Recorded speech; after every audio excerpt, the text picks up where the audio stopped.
real reason Roman Reigns just got written off TV? Becky Lynch joins the Vision? And how does this all tie into AJ Lee making her WWE return? Je m'appelle Oli Devi, voici ma critique de Clash in Paris 2025 and Minute Environ. Où est la bibliothèque? Support WrestleTalk! Before I get into the full review though, make sure you're subscribed to us here at WrestleTalk. Not only will we be covering all Clash in Paris fallout for tonight's episode of Raw, Luke and I will also be back today with a full podcast review of the show. Subscribe.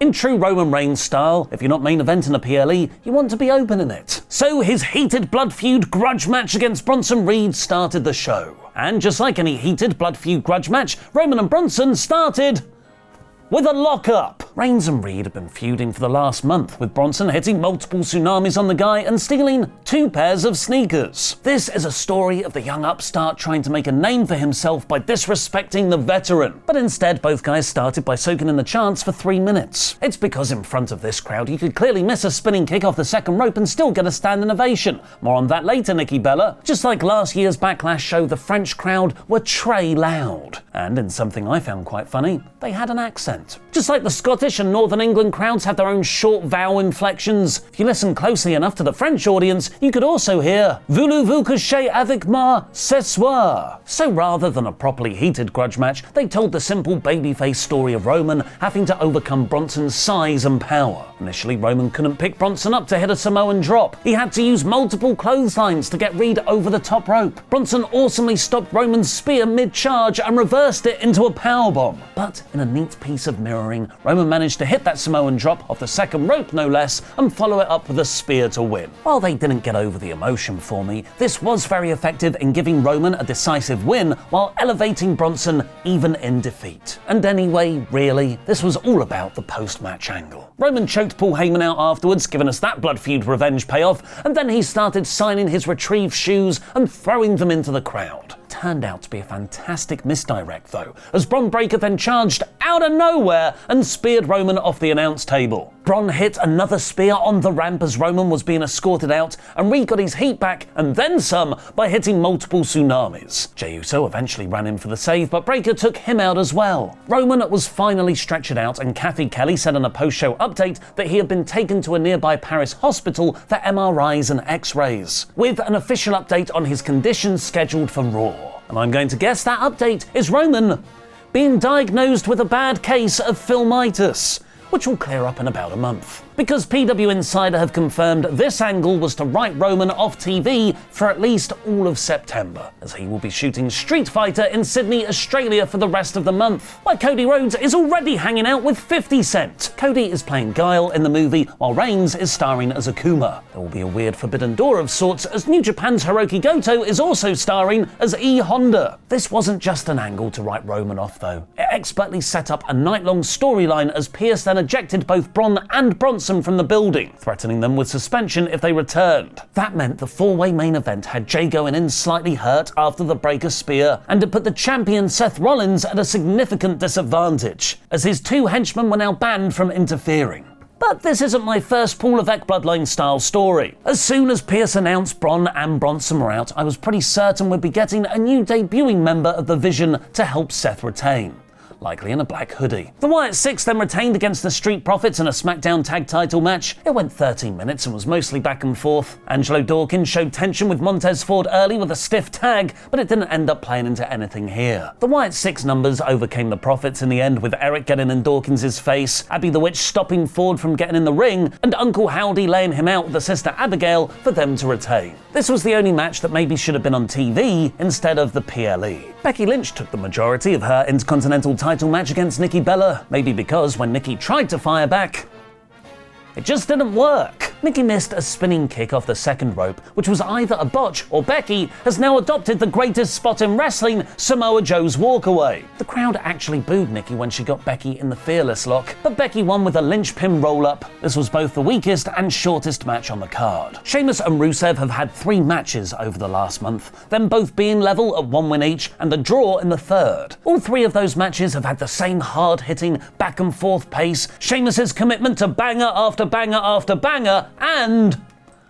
hardly any crowd reaction. Thankfully, this was one of the more livelier audiences of the year, and there were plenty of plunder spots in the good old Donnybrook match for them to cheer. Shillelaghs, whiskey barrels, tables, and what every Irish pub is best known for, kendo sticks. The biggest spot had Sheamus hit a white noise off the whiskey barrels, which were almost as high as the top turnbuckle, through 2 tables on the outside. But Rusev not only kicked out of a half-strength brogue kick, which is very rare, he also made Sheamus tap in the accolade with a shillelagh in his mouth, which Michael Cole said was only the 2nd time ever Sheamus has tapped, but is actually the 3rd. That says to me they really want to get Rusev over. Hopefully, the North American audiences will be just as on board. Just before I get into the final 2 matches, I want to remind you all that my debut novel, HearRational, a comedy about a manosphere podcaster who gets way too popular, is out tomorrow. You can pre-order the book by clicking the link in the video description below, please. In John Cena's retirement year, the year of our pool 2025, who do you think has shared the ring with him most? I thought it was going to be Cody Rhodes before I checked. He had the 2 tag matches and the Mania and SummerSlam main events. But it's not. John Cena's most worked with other wrestler in his retirement year so far is Logan Paul. He was in the Final 4 of the Rumble with Cena. He was in the Elimination Chamber. He tagged with heel Cena at Money in the Bank. There was the SmackDown tag match. And now, a singles PLE match in Paris. Stop doing Cena wrong! But again, this crowd was so hot, Logan could have wrestled in a Prime Bottle outfit with that hat on, and they would have treated it like a 5-star classic. They were really as much of a part of the enjoyment of this match as the 2 guys wrestling in the ring. The crowd brought the atmosphere, Logan contributed his incredible athleticism, and Cena gave the aura. It meant a lot of the match could just be posing, covering for John's limitations in the ring. It was the standard Cena retirement year template. 10 minutes of basic wrestling, then 15 minutes of finisher spamming, AAs, frog splashes, 30,000 Frenches going, "You can see me." Cena even busted out a Hurricane Rana, a Code Red,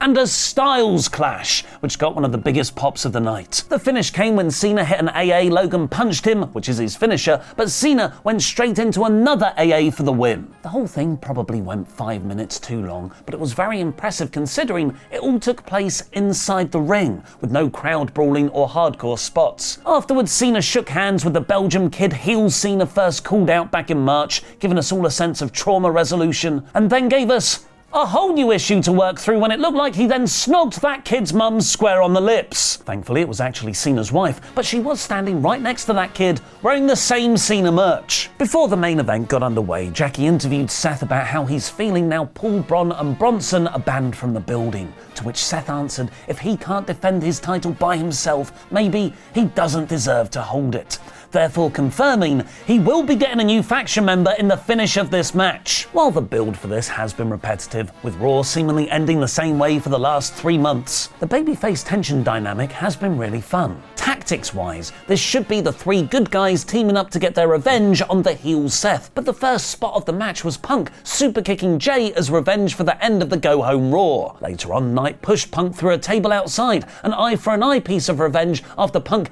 accidentally did the same to him 2 weeks previously. These faces aren't united against Seth, this was every man for himself. The main story WWE wants this to be though, and have done since November 2023, is Seth versus Punk. Both Knight and Jay were taken out, so it boiled down to a Seth versus Punk singles match. Seth started trash-talking Punk, screaming, "I hate your entire family," which was a bit much but makes sense when you realise where they're going. For Punk to hit a GTS on him, went to hit another to win, but someone, surprise surprise, in a black hoodie, low-blowed him, who revealed herself to be Becky Lynch. Seth hit another stomp on the chair to win and retain. Becky's name has been fantasy booked as joining The Vision ever since it formed at WrestleMania. It makes more sense to have them together, as them being both heels and apart makes you ask the question, why wouldn't they be helping each other? It also lets Triple H use Seth as his modern day avatar even more, where he can now book a heel power couple storyline just like him and Steph. And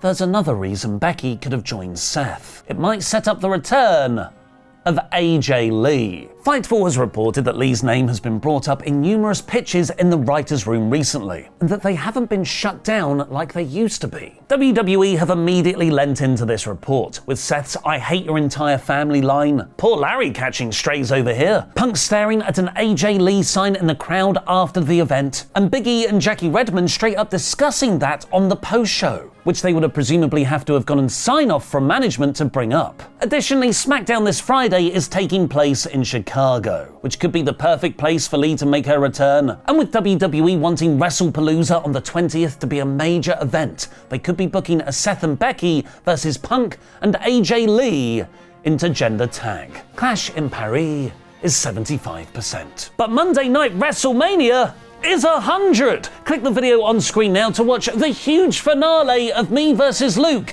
in WWE 2K25's My GM mode.